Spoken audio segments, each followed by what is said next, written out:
Bonjour à toutes et à tous, on se retrouve aujourd'hui sur notre plateau pour un nouvel épisode de l'Europe c'est vous, afin de toujours mieux comprendre ce que sont ces élections européennes. Avant de commencer cet entretien, il me semble important de rappeler ce qui fait l'essence même de notre média citoyen. Apporter de l'information locale et valoriser la parole de l'habitant. Doctrine que nous nous sommes efforcés d'adapter à ce contexte d'élections européennes. Nous sommes allés au contact des Aixois, leur avons donné la parole et avons représenté l'ensemble du paysage politique de manière transpartisane. Nous remercions ainsi sincèrement l'ensemble des invités qui nous ont fait l'honneur et la gentillesse de venir sur notre plateau. Cependant, il est regrettable de voir que certains partis refusent de participer à ce jeu démocratique. S'il me permet de vous parler de la sorte, c'est parce que notre invité du jour, Rémi Capot, n'était pas censé venir seul. Il était censé participer à un débat. Comme vous pouvez le voir, débat qui ne pourra pas avoir lieu pour deux raisons. Tout d'abord, la non-venue du responsable du Rassemblement national de la jeunesse du Vaucluse, Florian Ribeiro, qui, malgré son accord et son bon vouloir, a subi un refus catégorique de la part de certains cadres de son parti. La deuxième raison, la non-venue du responsable du parti Place Publique Jeune des Bouches-du-Rhône, Paul Maille, qui a refusé catégoriquement de débattre avec Rémi Capot du fait de ses convictions. Deux refus de dernière minute qui déjà nous impactent nous, médias citoyens. L'organisation d'un plateau demande du temps, du personnel, du matériel, en somme, une véritable organisation. Mais les principales victimes de ces deux refus de dernière minute sont avant tout les Aixois et le débat démocratique. Dans un contexte où les jeunes délaissent massivement le champ politique, ces deux refus prennent une dimension grave et importante. Je voudrais ainsi clôturer cette petite parenthèse en rappelant une chose qu'il me semble essentielle de garder à l'esprit. Un adversaire politique n'est pas un ennemi, mais un partenaire du débat démocratique. Maintenant, nous pouvons commencer notre épisode, notre entretien. Du coup, comme j'ai présenté, nous recevons aujourd'hui Rémi Capot. Bonjour. Bonjour. Je vous laisse vous présenter pour nos spectateurs. Rémi Capot, 29 ans, conseiller municipal à la ville d'Aix-en-Provence, élu en charge du tout jeune quartier d'Aix-la-Durane, mais aussi élu au monde combattant, qui regroupe les anciens combattants, mais aussi la mémoire des rapatriés, harkis et pieds noirs, et ainsi de tous les autres sites mémoriels et relations de défense. À côté de ça, je suis le représentant des jeunes républicains sur le pays d'Aix. Comme je l'ai dit du coup avant cet entretien, vous étiez censé venir pour un débat. Si vous voulez réagir du coup à cette petite phrase que j'ai pu dire du coup avant, vous avez le droit de pas réagir aussi.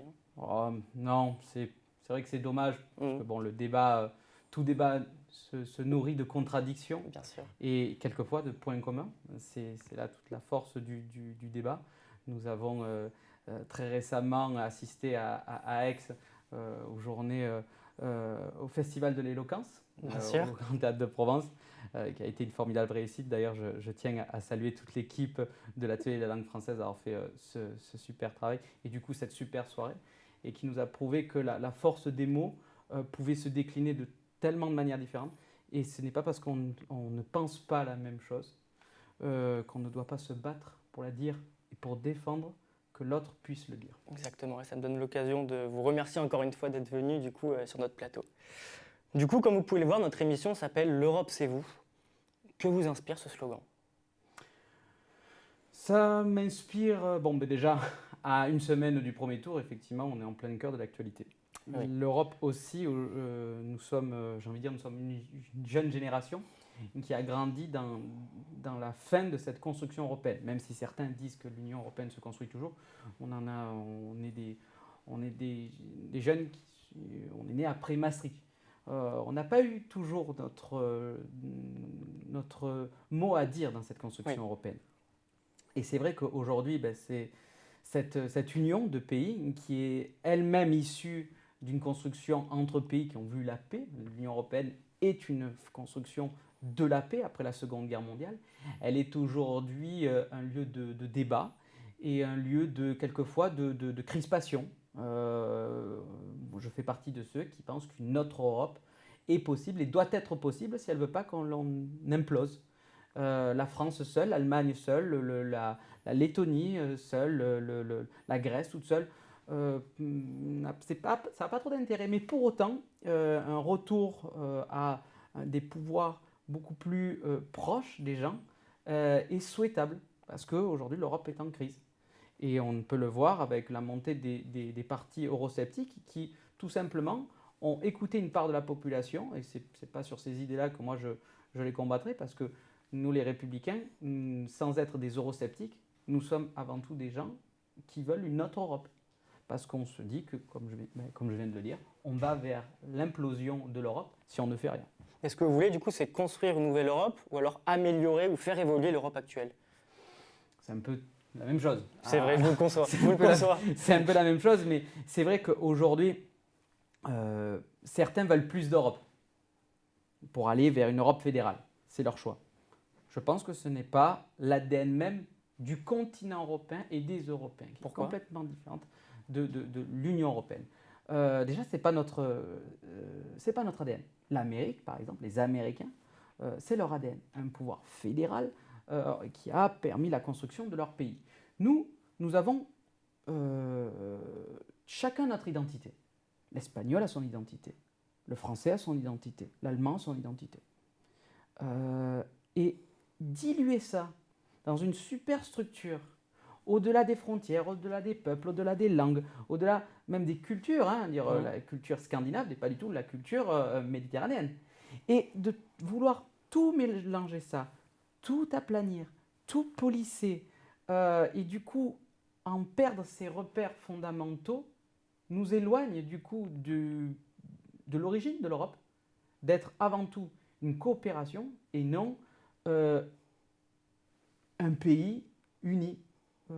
J'ai du mal aujourd'hui avec cette conception de citoyenneté européenne.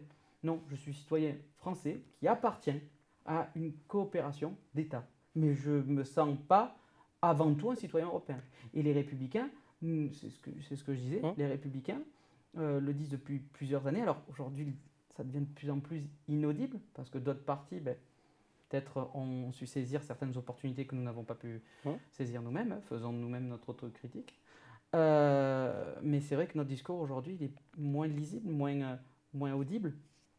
Mais ça fait quelques années que nous disons oui, il faut réformer l'Europe avec des référendums, en reprenant certaines compétences dans des pays, un retour au local. Un petit peu ce que la ville d'Aix-en-Provence demande avec la métropole, avec un retour des compétences au local. Ce qui est important de le préciser. Mais c'est important du coup ce lien que vous faites entre une identité qui serait européenne mais des spécificités aussi locales. C'est exactement l'objectif que nous nous sommes donné en créant du coup cette émission, c'est de faire de cet enjeu national que sont les élections européennes un enjeu local. Est-ce que du coup pour vous c'est un enjeu qui est cohérent et qui est important à montrer aux Aixois? Tout à fait, parce que qu'on veuille l'Europe ou qu'on ne la veuille pas, aujourd'hui l'Europe est bien présente. Nous, à la ville d'Aix-en-Provence, aujourd'hui, à travers la région qui est notre autorité de gestion sur les aides européennes, nous travaillons étroitement avec eux. La ville d'Aix-en-Provence monte des dossiers à travers la région qui va chercher des fonds européens pour financer certains projets.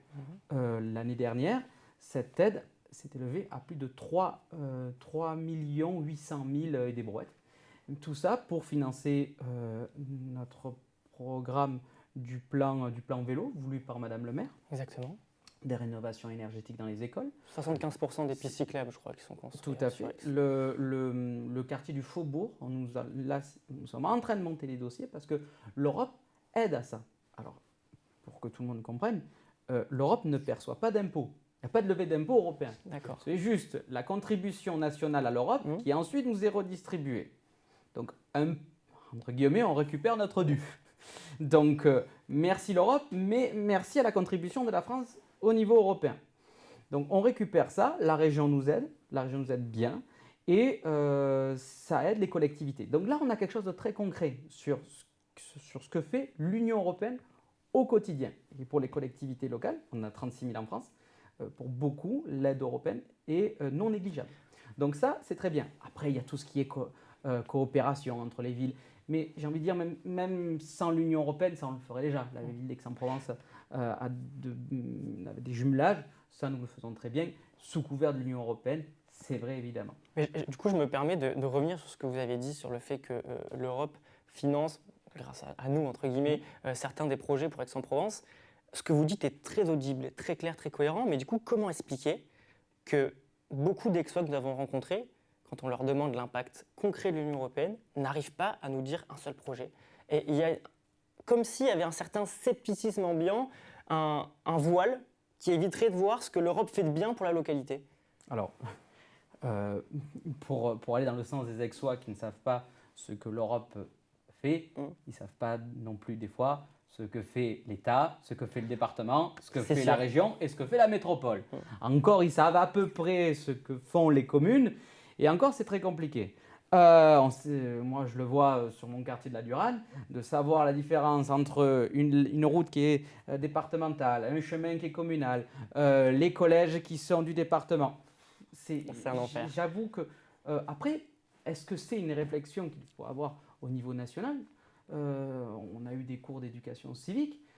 Est-ce que dans ces cours d'éducation civique, on devrait peut-être plus expliquer aux jeunes qui fait quoi ? Et à quoi ça sert. Et c'est vrai que, vu que l'Europe va vers une technostructure bureaucratique qui elle-même est mal connue, des fois même des politiques. Je me souviens d'un témoignage de Renaud Muselier quand il est devenu député européen, donc il devient député européen, je crois en 2014, dans ces eaux-là. Et pourtant, Renaud Muselier, une carrière politique depuis des années, il a encore découvert ce que l'Europe pouvait financer, pouvait nous aider, quand il a été élu eurodéputé. Et il n'a pas été élu eurodéputé lorsqu'il avait 30 ans. Je ne dirai pas l'âge qu'il a. Beaucoup de respect pour M. Muselier. Mais il a découvert des choses que même lui, en tant que politique, alors qu'il avait été secrétaire d'État, ministre, premier adjoint de la ville de Marseille, tout ça, il ne le savait pas. Donc c'est vrai qu'il y a un problème. Ce problème-là, peut-être qu'il vient des États, qui n'explique pas assez aux citoyens ce que fait l'Europe, mais aussi peut-être de l'Europe, qui est encore une grosse structure, un peu nébuleuse, un peu sombre, et qu'elle-même devrait peut-être mieux expliquer par des campagnes de communication, par des campagnes d'information dans des organismes, dans des écoles. Voilà. Vous ne pensez pas que c'est le rôle d'élus locaux, ça, justement, d'essayer d'informer au mieux sa population des différents projets, pour un contexte européen sur l'Europe Entre nous, déjà, on explique ce qu'on fait nous. Oui. On explique ce que font en tant que conseiller municipal, nous, on explique ce que fait la ville d'Aix. Si on commence à expliquer ce que fait l'Europe, ce que fait le gouvernement, ce que fait le département, ce que fait la région, il y a des élus qui sont... Ça pose un problème de temps déjà. De temps, d'un coup, c'est pas l'élu local qui devient le réceptacle d'expliquer et de faire des cours de sciences politiques. Sinon, je deviens prof à Sciences Po Aix. Tentez votre chance. On verra. Et donc, je pense que il y a même des députés européens. Ces députés européens, ils ont aussi leur rôle de s'aimer ce que fait l'Europe, indépendamment de leur position politique.